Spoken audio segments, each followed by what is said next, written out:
स्वागत है आप सभी लोगों का मेरे चैनल कैमरा ट्यूज़डे में। मैं आप लोगों का स्वागत करता हूं आज के टॉपिक पे आरी अलेक्सा 35 के बारे में आज हम लोग बात करेंगे। तो आइए इसे समझते हैं। तो अलेक्सा 35 जो है वो आरी का 35 है, मतलब ये काफ़ी रीसेंट कैमरा है, जुलाई 2022 को लॉन्च किया गया था। रहा बात कि इसका दाम जो है ये उस लेवल पे है जहाँ पे अगर आपको पूछना पड़ता है आप अफोर्ड नहीं कर सकते। $78,000 सिर्फ बॉडी का, लेंस का नहीं बात कर रहा हूँ, बैटरी पैक का नहीं बात कर रहा हूँ, सिर्फ बॉडी का। बहुत मतलब ये इतना महंगा है कि रेड इसके सामने फ्री लगने लगे। तो समझना बहुत ज़रूरी है, बहुत महंगा है। और ये इतना इंपॉर्टेंट क्यों है? इंपॉर्टेंट इसलिए कि आरी 2010 में जब अपना डिजिटल कैमरा उतारा था, काफ़ी बड़ी बात थी। और वो वही कैमरा, वही सेंसर टेक्नोलॉजी कंटिन्यूअसली यूज़ करते रहे। जितने भी आरी रिलीज़ हुए थे, वही सेंसर टेक्नोलॉजी को छेड़े भी नहीं उन्होंने। मतलब ये है, काम करता है उसको छेड़े नहीं। हाँ, मतलब सेंसर बड़ा कर दिए, छोटा कर दिए, पैकेजिंग बदल दी, लेकिन सेंसर टेक्नोलॉजी, सेंसर एसेंस जो था वो सेम था। ये पहली बार हो रहा है बहुत दिन बाद कि 2010 के बाद से ये पहली बार एक नया सेंसर टेक्नोलॉजी उतार रहे हैं। सुपर 35 एलिवा 4 सेंसर, और ये अब से फ्यूचर तक में जाने वाला है। यानी कि आरी का अब जितना कैमरा आएगा जिसमें बड़े सेंसर हों या मतलब 65 का साइज़ का हो, वो सब में यही सेंसर टेक्नोलॉजी यूज़ होगा। तो ये क्या है? ये है सुपर 35। तो सुपर 35 समझने का ऐसा समझिए कि जब ये इस तरह के फ़िल्म चलने लगे थे, तो आप देखते होंगे जब भी आपके रोल वाले कैमरा में होता है, ये ऐसे शूट किया जाता था टर टर टर करके। अगर इसको आप ऐसे कर देते हैं, तो सिनेमा कैमरा बन जाता है। धर्रर्र जो आप देखते हैं, वो सिनेमा कैमरा बन जाता है। और यही सेम लॉजिक आपका आईमैक्स में भी लगता है कि 70 मिलीमीटर मतलब जो आता है, वो लगभग इसी को अगर आप ऐसे चलाते धर्र करके, तो इसको नॉर्मल 70 मिलीमीटर कहा जाएगा। इसी को ऐसे चलाते तो आईमैक्स कहा जाएगा। इसीलिए आईमैक्स में हमेशा बोलना पड़ता है 70 15 परफोरेशन।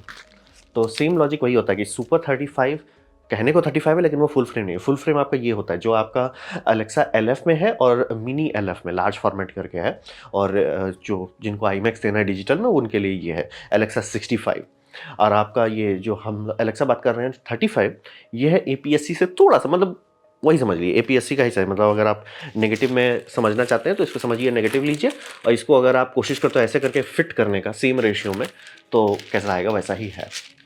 ये 3:2 रेशियो है, जो कि ऑलमोस्ट यूनिवर्सल है। आज के टाइम में हर सेंसर वही होता है, 3:2। और इसका रेजोल्यूशन 4.6K है। बोले यार, आज के टाइम में नया है, 10 साल बाद नया कुछ लॉन्च कर रहे हैं, 4.6K। यही आपको आगे चलते चलते समझ में आ जाएगा कि ये लोग रेजोल्यूशन और फ्रेम रेट के पीछे एकदम नहीं भागते हैं। वो ब्लैक मैजिक का काम है। इनका काम है भैया, हम जो दे रहे हैं उसमें आप खुश रहोगे, काम खत्म। और ये भी इसीलिए सिर्फ इतना बड़ा है कि जितने भी स्ट्रीमिंग सर्विसेज आ गए, उन्होंने कह दिया कि सर आपका सोर्स होना चाहिए 4K। नहीं तो जितने बाकी सारे कैमरा जो आप देख रहे हैं, जो भले मेजॉरिटी मतलब 2015 तक ऑलमोस्ट सारे पिक्चर 2K में शूट होते थे। 2K कितना है? फुल एचडी ही समझ लिए, थोड़ा सा ऊपर नीचे रहता है। उसी में मास्टर होता था। 4K में भले उसको स्ट्रेच करके भेज दिया जाता था, लेकिन होता 2K का ही मास्टरिंग था। 4K की मास्टरिंग आने में बहुत टाइम लगी, और उसमें भी बहुत कम ही पिक्चर 4K एक्चुअल कैमरा में शूट होता है। आजकल होने लगा, ये आजकल कॉमन हो गया। लेकिन मतलब काफ़ी टाइम तक आरी का 2K कैमरा ही आपका सारा पिक्चर शूट कर रहा है, भले उसका मास्टरिंग 4K में हो, क्योंकि अगर आप मास्टरिंग 4K में करते हो तो वीएफएक्स अच्छा डाल पाते हो। तो अब हो गया कि जो ये नेटफ्लिक्स इंडस्ट्री हो गई, अमेज़न प्राइम हो गई, ये सब के चलते हो गया कि नहीं सर 4K तो आपको देना ही पड़ेगा। तो वहीं के उसी मतलब उस कस्टमर बेस को शांत करने के लिए आर बना दिया।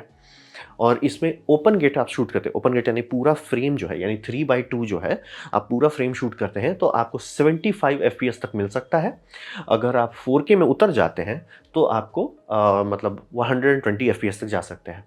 75 बहुत ज़्यादा नहीं है, लेकिन ओपन गेट के हिसाब से जनरली बाकी सारे सिनेमा कैमरा अगर मतलब रेड नहीं है तो बाकी सब रो देता है, 24-30 में ही रो देता है। तो 75 काफ़ी बड़ी बात है। और 4K 120 ठीक है, आज के टाइम के हिसाब से ठीक है। तो इसमें दो मेन फॉर्मेट आपको मिलता है। पहला फॉर्मेट है आरी रॉ। तो आरी रॉ एक ऐसा फॉर्मेट है जो आरी ने, मतलब चूंकि इनका पूरा इकोसिस्टम है, इन्होंने बनाया है। वो उनका लॉजिक ये है कि भैया हर फ्रेम जो आप खींच रहे हैं वो एक्चुअली पूरा स्टिल रॉ फाइल है। वो पूरा एक फ्रेम रॉ फाइल है। तर करके आप रॉ खींच रहे हो। वैसे कि ऐसा समझिए कि ये मतलब अगर फाइल समझेंगे तो ऐसा समझिए कि आपका ये स्टिल्स कैमरा है जो मतलब 75 एफपीएस पे चल रहा है।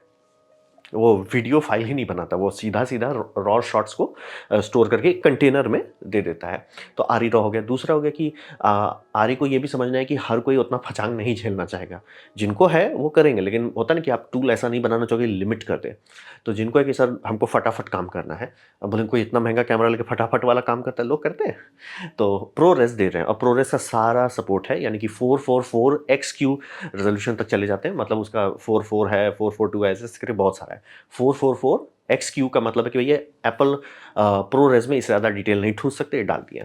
और अगर आप प्रोरेस करते हैं तो आपका एफपीएस लिमिट हो जाता है, यानी कि अगर ओपन गेट में आप शूट कर रहे हैं और प्रोरेस में फाइल मांग रहे हैं तो आप 60 एफपीएस पे लॉक हो जाइएगा। आपका ये थोड़ा समझना पड़ेगा। अगर प्रोरेस करते हैं तो थोड़ा सा लिमिटेशन है, आरई रॉ करते हैं तो आपको मिल जाएगा। अब रहा बात कि इसमें सबसे बड़ा सेलिंग पॉइंट क्या है? सबसे बड़ा सेलिंग पॉइंट है 17 plus stops of dynamic range. ये बहुत ज़्यादा बड़ी बात है और ये इसलिए भी इम्पोर्टेंट है कि आरई एक्चुअली पूरा इंडस्ट्री में इकलौती कंपनी है जो ऑलमोस्ट अंडर सेल करता है कि उनका कितना अच्छा डायनेमिक रेंज है। अगर आरई कहता है कि हमारा कैमरा में 12 स्टॉप ऑफ डायनेमिक रेंज है, बाकी सारे कैमरा कंपनी जो 12 कह रहे होंगे वो आरई उससे एटलीस्ट 2 स्टॉप ज़्यादा देता है। वो ऑलमोस्ट कंजर्वेटिवली मैप करते हैं और इसी कारण से आरई चलता है। जो लोग आप लोग कई बार सुन रहे हैं कि उसका हाईलाइट रोल ऑफ बहुत अच्छा है। क्यों है? क्योंकि डायनेमिक रेंज बहुत मेहनत करते हैं कंपनी। यहाँ ये 17 प्लस चले गए, जो कि अभी तक किसी में नहीं है। मतलब जब तक आप ये नहीं करते मतलब इंटरलेस सेंसर नहीं लेते हो जिसमें आपका एक हाई स्पीड चल रहा है, एक लो स्पीड चल रहा है, एक ही टाइम शूट कर, मतलब बिना तिगड़म एचडीआर के आप नहीं कर सकते। 17 डायरेक्ट की सर हमने फोटो खींचा, वो 17 स्टॉप्स है, बहुत बड़ी बात है। थोड़ा बड़ा नहीं, बहुत बड़ी बात है। डायनेमिक रेंज दिया और इसका पूरा हॉर्स पावर निकालने के लिए आपको आरई का कोटेक्स कॉम्पैक्ट का 2 टेराबाइट वर्जन खरीदना पड़ेगा। 1 टेराबाइट इसमें सारा एफपीएस नहीं दे पाएगा, 2 टेराबाइट खरीदना पड़ेगा। वो थोड़ा सा लिमिटिंग है, लेकिन उसका दाम भी मत पूछिएगा, $4 से $5,000 आता है एक का।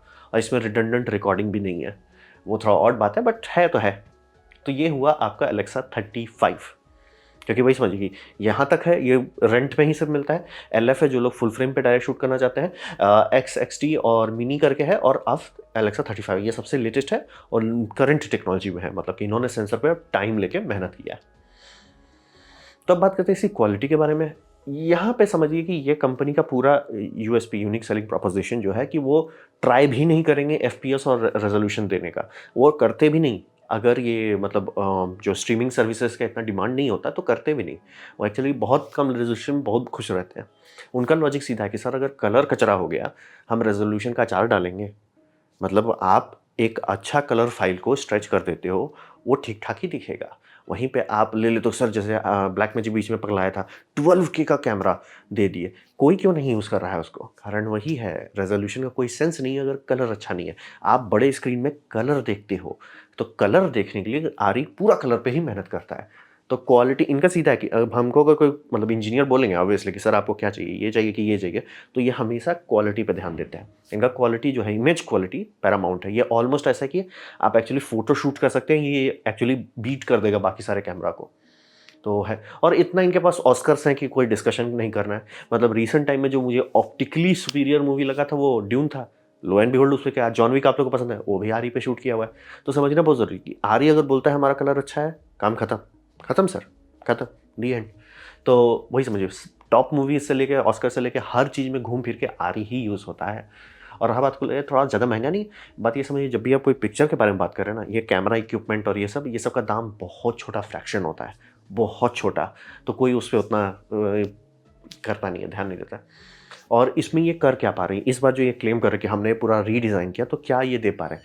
ये आपको ये समझना होगा कि जब आप नेगेटिव्स का बात करते हैं, नेगेटिव लो लाइट अच्छा एकदम नहीं करता है। ये मतलब इसको आप लो लाइट करने का कोशिश करोगे, बहुत कचरा आएगा, बहुत ज़्यादा कचरा आएगा, शॉकिंगली ख़राब आएगा। मैं कर रहा हूँ तब बता रहा हूँ। तो ये आपको समझ लो, लो लाइट उतना अच्छा नहीं होता, लेकिन हाईलाइट बहुत अच्छा होता है। और अगर आप हाईलाइट करके हिट भी कर देते हैं कि सर अब और ओवर एक्सपोज हो गया है, उसका रोल ऑफ, जैसे मान लीजिए ये जगह पे मेरा लाइट बहुत पड़ रहा है, ये ओवर एक्सपोज हो जाता है, लेकिन इससे रोल ऑफ जो होता है, यानी कि वो कैसे गिरता है, वो बहुत अच्छा होता है, मतलब स्मूथ होता है। वहीं डिजिटल फाइल में आपको वो गंदा सा फीलिंग देगा कि यहाँ पे कलर एकदम वाइट हो गया है और यहाँ पे रंग ऑफ हो जाता है, जिसको हाईलाइट रोल ऑफ जो कहते हैं, स्मूथ नहीं आता है। इस कैमरा चूँकि इतना बड़ा डायनेमिक रेंज है, हाईलाइट रोल ऑफ जो है वो फिल्म जैसा है, फिल्म के तरह का सिमुलेट नहीं कर रहे, फिल्म जैसा है। तो बोलेंगे ये तो बाकी सब में भी आप कर सकते हैं अगर मतलब मिड पॉइंट को खिसका देते हैं। हाँ, ट्रिक ये है कि अगर आप मिड पॉइंट खिसकाते हैं तो आपका लो लाइट खत्म हो जाता है। ये आपको हाईलाइट का रोल ऑफ भी देगा प्लस लो लाइट भी देगा, यानी कि ये जो 17 स्टॉप ऑफ डायनेमिक रेंज बोल रहे हैं, ये बहुत ज़्यादा बड़ा बात है। यानी कि ये ऑलमोस्ट डॉक्यूमेंट्री लेवल की शूटिंग कर सकते हैं बिना सेटिंग के। मतलब आप लीजिए कैमरा चालू कीजिए, चांसेस है कि वो ढंग से शूट कर देगा। आपका स्काई ओवर एक्सपोज नहीं होगा, फॉरेस्ट अंडर एक्सपोज नहीं हो जाएंगे पर्सन, तो सब चीज़ आ जाएगा। ये बहुत बड़ी बात है कि रोल ऑफ भी दे रहे हैं, यानी कि प्लीजिंग लगेगा, और लो लाइट भी दे रहे हैं कि ऐसा नहीं और ऐसा शैडो सब ब्लैक हो गया, वो भी नहीं होगा। बहुत बड़ी बात है। तो वही दो सेलिंग पॉइंट दे रहे हैं, डायनेमिक रेंज और कलर स्पेस, यानी कि इससे better colour space 4K camera में आपको नहीं मिलने वाला है। मिलना ही नहीं है सर, डिस्कशन ही नहीं करना है, वही कर रहे हैं। और ये इंडस्ट्री स्टैंडर्ड है एवरीवेयर, मतलब कि आरी का पूरा एक इकोसिस्टम है। उसके लेंसेस आते हैं, उसके लाइट्स आते हैं, उसके कम्युनिकेशंस आते हैं, हर चीज़ है। मतलब कि आरी वाले लोग इस तरह के हैं कि अगर आप आरी लेके चल रहे हो, वो रेड को गरीब लोग का देखेंगे। रेड वाले लोग आपको जैसे सोनी और ये ब्लैक मैजिक लेते हो तो उनको गरीब देखते हैं, उस तरह वाली बात हो जाती है। तो क्वालिटी के मामले में आप डिस्कशन नहीं करोगे, यानी कि अगर आप आरी लिए और उसके बाद आपका फिल्म का क्वालिटी अच्छा नहीं आ रहा है, आपकी गड़बड़ी थी। आरी में कोई कटौती नहीं होता है। तो यही मैग है एक ठो बड़ा सा साइड में डालने हुए। तब बात करते हैं इस कैमरा के लिए नया पाइपलाइन, बोले 10 साल बाद इन्होंने चेंज किया तो पाइपलाइन ही बदल दिया। तो पाइपलाइन इन्होंने लॉग 4 बना, पहले लॉग 3 यूज़ करते थे, अब लॉग 4 यूज़ किए। तो ऐसा क्यों? ऐसा इसलिए कि इनका सेंसर अब पहली बार पंख फैला पा रहा है, 17 स्टॉप्स ऑफ डायनेमिक रेंज दे रहा है, जो कि एक्चुअली मतलब अगर आप थोड़ा सा भी पोस्ट प्रोसेसिंग करते हैं, आप आराम से 18 to 19 तक जा सकते हैं डायरेक्ट बिना HDR के। वो बहुत बड़ी बात है। मतलब ये इतना अच्छा क्लियर कट मतलब सिग्नल टू नॉइज़ रेशियो के साथ इतने सारे स्टॉप्स नहीं आते। ये एकलौता कैमरा है जो कॉमन पब्लिक, मतलब नासा बैठ के बनाएगा जो सैटेलाइट से बनाता है उसमें आता है, लेकिन मतलब common public as an like cinematographers छू सकें, वो यही है। तो लॉग 4 दे रहे हैं। लॉग 4 में क्या है कि 17 स्टॉप का जो डायनेमिक रेंज है उसे 13 बिट फाइल में पोत रहे हैं। अब बोले 13 बिट थोड़ा ऑड नंबर नहीं है, जनरली 12 बिट में होता है। हाँ, ये इन्होंने बिट थोड़ा बढ़ाया ताकि ये मतलब जो कलर स्पेस है उसको रख सकें। लेकिन आपको समझिए सेंसर इससे भी ऊपर रहता है। सेंसर 18 बिट पे चलता है, जो कि बहुत कॉमन बात है। बहुत सारे सेंसर जनरली 14 बिट रहते हैं, 16 बिट रहते हैं, 18 बिट कोई बड़ी बात नहीं है। सेंसर को पढ़ने का काम, यानी कि सेंसर ने फोटॉन्स लिए, फोटॉन से सिग्नल बना, वो सिग्नल जाता है एनालॉग टू डिजिटल कन्वर्टर में। वो एनालॉग टू डिजिटल कन्वर्टर कितना बिट का वैल्यू निकाल रहा है उसी को हम लोग कहते हैं, मतलब अगर सेंसर का एक्चुअल क्या बिट डेप्थ है, वो 18 लीनियर है। वो मैथमेटिक्स नहीं करता, सीधा इतना आ रहा है तो इतना इतना इतना डाल देंगे। तो रहा बात की 18 बिट लीनियर जो है ना, वो बहुत बड़ा फाइल साइज हो जाएगा, मतलब ज़रूरत से ज़्यादा बेमतलब का फाइल साइज हो जाएगा। तो वो हमारे लिए कोई काम करेगा, क्योंकि हमें अपने आँख के हिसाब से एडजस्ट करना है ना। तो मैथमेटिकल लॉग लाया जाता है, तो वो 18 बिट का फाइल को लेके 13 बिट में मैप करते हैं। ये मैपिंग का एल्गोरिदम है। लॉग 3 पहले होता था, अब लॉग 4 कर दिया, ताकि ये अच्छा से पर फैला सके और मतलब डेटा वहाँ पे स्पेंड हो जहाँ पे हम लोग को चाहिए। 18 बिट सबसे बेस्ट होता है, लेकिन फिर वो मतलब कई टेराबाइट पर मिनट तक फाइल पहुँच जाता है, तो इसीलिए उतना प्रैक्टिकल नहीं है 18 बिट का देना, तो 13 बिट पर उतार दिया गया। और ये बोल रहे हैं एकदम क्लियर, बोल रहे हैं हर टेस्टिंग में आ रहा है कि world's best dynamic range, discussion नहीं करना है। ये कैमरा लीजिए, अगर आप बहुत ज़्यादा बेवकूफ़ी नहीं कर रहे हैं तो इससे बेटर आपको नहीं मिलने वाला है। और इसमें आरी रेफरेंस टूल को भी अपग्रेड किया गया। आरी के पास मतलब 3-4 टूल है, क्योंकि उनका जो रॉ फाइल है वो डायरेक्टली किसी एडिटर में एडिट नहीं होता, तो उसको निकाल के क्रंच किया जाता है। वो सब इन्होंने मतलब इनका था कि 3 टूल थे, तो काफ़ी लोग शिकायत कर रहे सर ये क्या है कि इसमें ये करो, इसमें ये करो, इसमें वो करो। नहीं, फेंक दिया गया, सारा को एक कर दिया। आरी reference tool all in one है, मतलब कि आरी का जितना भी फाइल के साथ वो तिगड़म करना है इसमें डालिए, काम खत्म, ये हो गया। फिर कोडिंग के लिए भी हाई डेंसिटी कोडिंग को भी ईजाद किया है, मतलब पूरा सॉफ्टवेयर पाइपलाइन जो है फाइल निकलने के बाद इस पर पूरा मेहनत अलग से कर दिया गया है। और इस बार जो है ये मतलब कलर स्पेस आप ऐसे समझिए कि रेक 709, यानी कि यूट्यूब पे आप कोई देख रहे हैं, यहाँ स्टैंडर्ड डेफिनेशन देख रहे हैं, चाहे वो टीवी हो कुछ भी हो, वो जनरली आपका रेक 709 होता है। ये एक ब्रॉडकास्ट SDR फॉर्मेट है।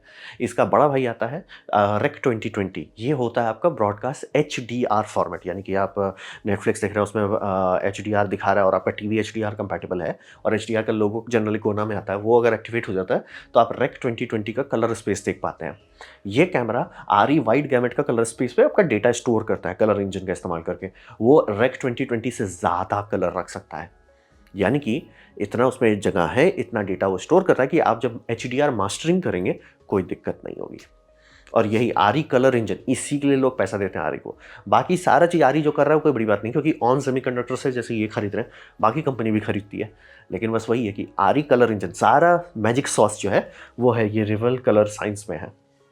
यही कलर साइंस की सर हम जो रॉ डेटा है उस डेटा को रंग में बदलेंगे, उस रंग को एक मतलब इसमें मैप करेंगे। ये कितना स्मूथली, कितना अच्छे से, कितना प्लीजिंग तरीके कर पाते हैं, इस मामले में आरी वन ऑफ दी बेस्ट है, डिस्कशन नहीं करना है। अब ये ज़रूर हो सकता है क्योंकि समझिए यहाँ पे जब हम लोग बात कर रहे हैं तो थोड़ा साइंस और थोड़ा आर्ट मिक्स हो जाता है। कुछ लोगों को है कि यार मेरे को यार आरी का फील थोड़ा सा डल लगता है, कुछ लोगों को है कि यार मेरे को रेड का फीलिंग थोड़ा स्पाइसी लगता है, कुछ को है कि भैया सोनी वाला जो फीलिंग आती है नॉइज़ वाली वो मेरे को अच्छा लगता है। और वही वही बात है, आप ऐसा चाहोगे क्योंकि आर्ट है, आर्ट में ऐसा नहीं यही है, तो इसीलिए देखिए इतने सारे सिंगर्स क्यों होते हैं, क्योंकि सबको अलग अलग गाना पसंद आता है। तो लेकिन ओवरऑल मतलब एज ए इंडस्ट्री टूल के स्टैटिस्टिकली देखेंगे, इसका कलर काम खत्म खत्म। और इस बार कैमरा को चलाने के लिए जनरली 12 वोल्ट टू 24 वोल्ट का सिस्टम रहता है, इन्होंने प्यार से 12 वोल्ट का सिस्टम को बाय बाय कर दिया है, ये शांति से 24 वोल्ट में जा रहे हैं। ऐसा क्यों? बात है कि जितना हॉर्स पावर चाहिए इस कैमरा को चलाने के लिए वो 12 वोल्ट में कर पाना बहुत दिक्कत है। तो बी माउंट बैटरी अडाप्टर पे ये कूद रहे हैं।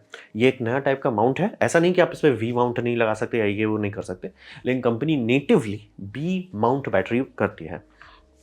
मतलब नया बैटरी माउंटिंग सिस्टम है जो जितने भी बाकी पहले से आए हुए माउंटिंग सिस्टम थे उसका सारा का फॉल्ट लेके सुधार के एक नया सिस्टम बनाया है जो बी माउंट है, जो कि ओपन सोर्स है। ये कंपनी पूरा कोशिश कर रही है कि बाकी कोई मैन्युफैक्चर, चाहे वो बैटरी मैन्युफैक्चर हो चाहे कैमरा मैन्युफैक्चर हो, हंसी खुशी से यूज़ कर सके। तो पाइपलाइन पूरी तरह सॉफ्टवेयर का पाइपलाइन और कलर स्पेस का पाइपलाइन सब नया है।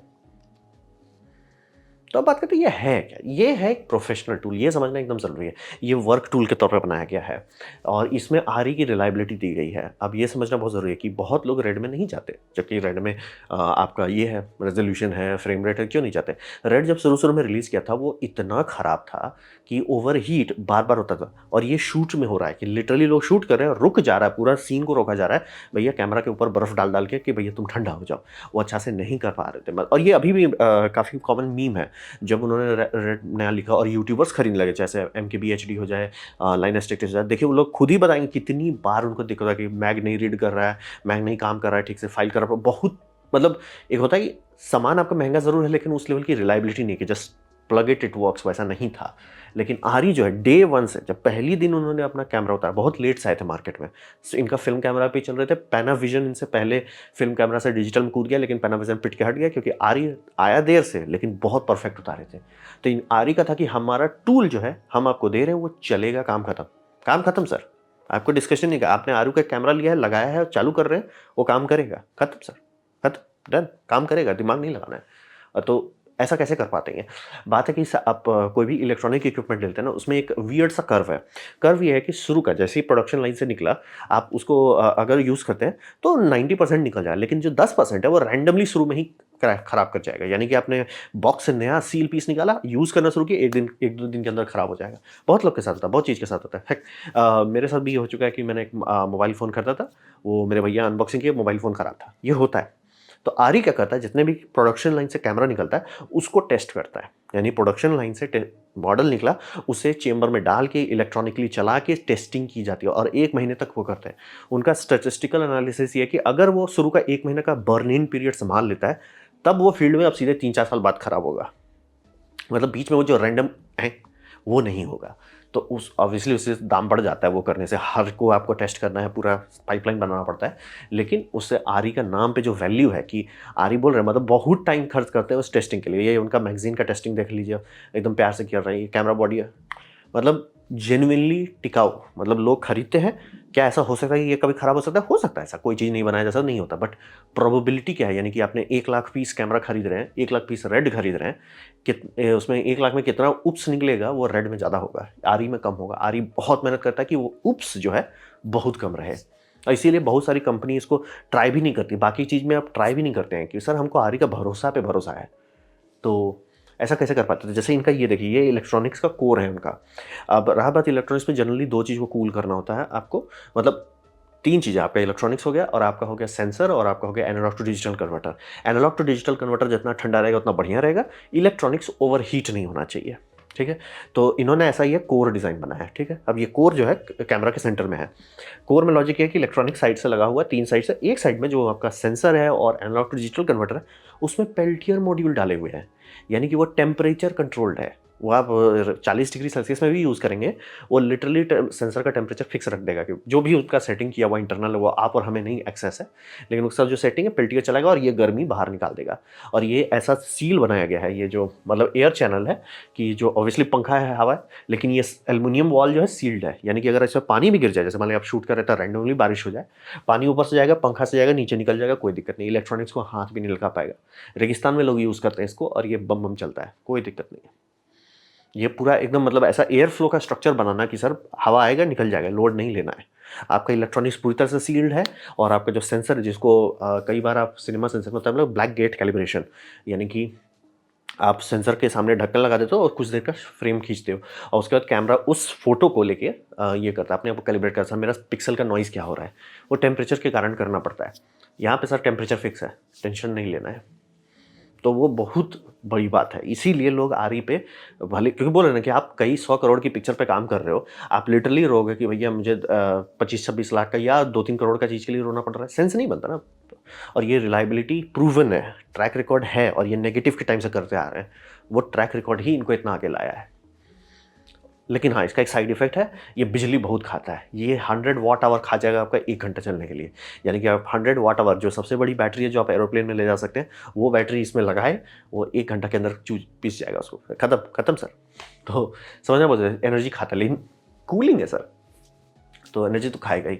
और आप जब भी आरी खरीदते हो ना, तो आप प्रो इकोसिस्टम में कूद रहे हो। ये आरी के लेंस के लाइनअप है, प्राइम लाइनअप है। अब बोलेंगे सर इसमें जो स्पेसिफिकेशंस है वो तो आपको इसमें भी मिल जाता है, कैमरा में भी, लेकिन आप देखोगे कि इसका ग्लासेस सब बहुत बड़ा रहता है। ऐसा क्यों? बात है, ग्लास में एक चीज़ होता है जिसे हम लोग कहते हैं डिफ्रैक्शन। मतलब समझिए जब आप लाइट को बेंड करते, जैसे आप पिरामिड में पिरामिड बोल रहे हो, हाँ, प्रिज्म में देखते होंगे लाइट घुसता है, जो आपका वेवलेंथ है उसके हिसाब से वो अलग होने लगता है, लाल नीचे आ जाता है फिर नीला ऊपर आ जाता है। ये हमेशा फ्रिंजिंग होती है। तो फ्रिंजिंग कम कैसे करें? फ्रिंजिंग कम करने के लिए लाइट कितना बेंड कर रहे हो वो कम करो। अब रहा बात की जो आपके फोटोग्राफिक लेंसेस होते हैं वो बहुत छोटा बनाया जाता है कि आपका पॉकेट में फिट हो सके, जितना छोटा हो सकता है करने की कोशिश करते हैं उसको। यहाँ पे एकदम उल्टा है, लाइट को कम से कम बेंड करो ताकि ग्लास से वो जो कलर्स अलग हो जा रहे हैं वो एकदम कम रहे। प्राइम सीरीज़ के इसके लेंसेस आते हैं, इसलिए वही 35 f2.8, वही आपका 35 f2.8 आपका जो कैमरा वाला रहेगा इतना सा रहेगा, इसका f2.8 35 मिलीमीटर, ये बड़ा सा। कारण वही है कि लाइट को एकदम कम मोड़ना है, जितना कम मोड़ सकते हो उतना अच्छा रहेगा। तो आप पूरा प्रो इकोसिस्टम है, वो तो मैंने लेंस की बात की है, इनके लाइट्स भी आते हैं, जैसे CRI कंपेयर ही नहीं करना है, काम खत्म सर। CRI उनका इतना अच्छा रहता है। तो ये प्रोफेशनल टूल है, ये उन लोगों के लिए नहीं है जो दाम गिनते हैं, उन मतलब है नहीं। आप बहुत अमीर हो तो ऑब्वियसली लोग, कोई ना कोई तो होगा ही पागल जो इससे यूट्यूब चला रहा होगा, लेकिन जनरली वो रेड तक ही खरीद पाते हैं। रेड से ऊपर आरी खरीद के यूट्यूब चलाना असंभव नहीं है, कर सकते हैं, लेकिन गुड लक। तो वही समझिए कि ये एकदम प्रो इकोसिस्टम है, और ये आम पब्लिक के लिए रेड जितना महंगा है, रेड के लिए ये उतना महंगा है। ये बहुत अलग लेवल का है, लेकिन हाँ, इंजीनियरिंग करते हैं, वो नाम कमाए हैं, और इसीलिए लोग पैसा हंसी खुशी देते हैं। चुपचाप से पैसा लो, हमको ये कैमरा दो। ये बहुत बड़ी बात है। और बोल रहे हैं मतलब एक्चुअल टेस्टिंग करके देखते हैं कि और चल रहा है कि नहीं जी, कि मैंने दे दिया और ऊप्स, बहुत बहुत रेयर है। तो ये था मेरा प्रेजेंटेशन RE35 के, Alexa 35 के बारे में। उम्मीद करता हूँ आपको अच्छा लगा, कुछ सीखने मिला, कुछ समझ में आया। अगर ऐसा है लाइक कर दें, दोस्तों शेयर कर दें, उससे मेरा काफ़ी भला होगा। नहीं अच्छा लगा, नहीं पसंद आए, कोई बात नहीं, आप डिसलाइक दबा सकते हैं। मैं कहूँगा डिसलाइक 2 बार दबाएं, उससे मुझे पता चलेगा कितना ना पसंद हुआ है। मैं आपसे कहूँगा कॉमेंट लेकर, मैं हर कमेंट को पढ़ने की कोशिश करता हूँ। आपसे कहूँगा सब्सक्राइब कीजिए, बेल दबाइए अगर आप फ्री हैं तो। आपने वीडियो दिखा जान के मुझे बहुत खुशी हुई। धन्यवाद।